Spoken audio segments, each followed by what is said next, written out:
Os xéneros nos videoxogos sempre foron unha cousa máis de etiquetas que unha cousa de bloques férreos nos que catalogar xogos. Moitas veces mistúranse para dar cousas como, por exemplo, un plataformas con mecánicas de speedrunear e que tamén é un crevacabezas. Saúdos de Iago Gordillo, isto é Un Día Un Xogo. Hoxe imos darlle unha ollada á precuela dun dos xogos que estaban presentes na exposición do Museo do Videoxogo no Culturgal. Hoxe collemos o anel para xogar ao Auriol.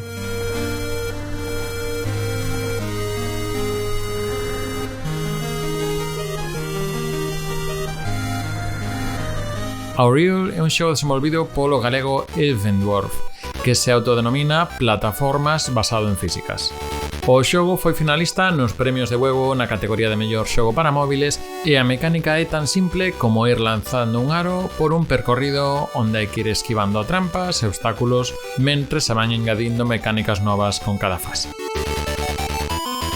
O noso protagonista é, unha auréola.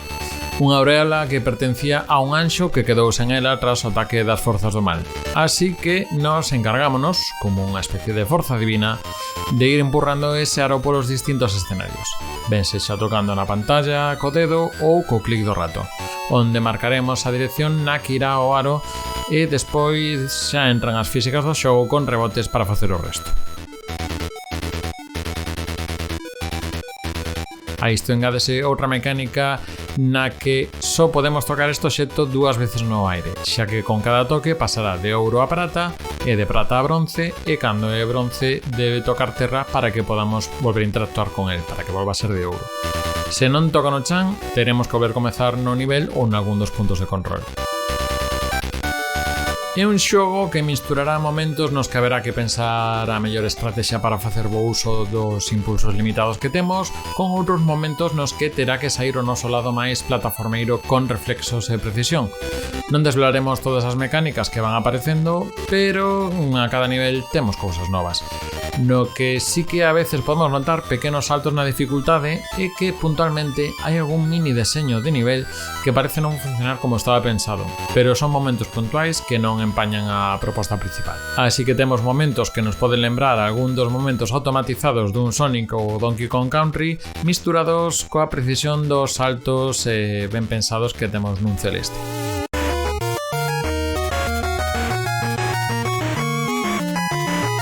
A estética do xogo tira de pixel art con mapas nos que predominan os verdes e laranxas e conta con algún efecto visual que magnifica a intensidade dos nosos impulsos que o fai sentir como un xogo máis fresco, máis recente.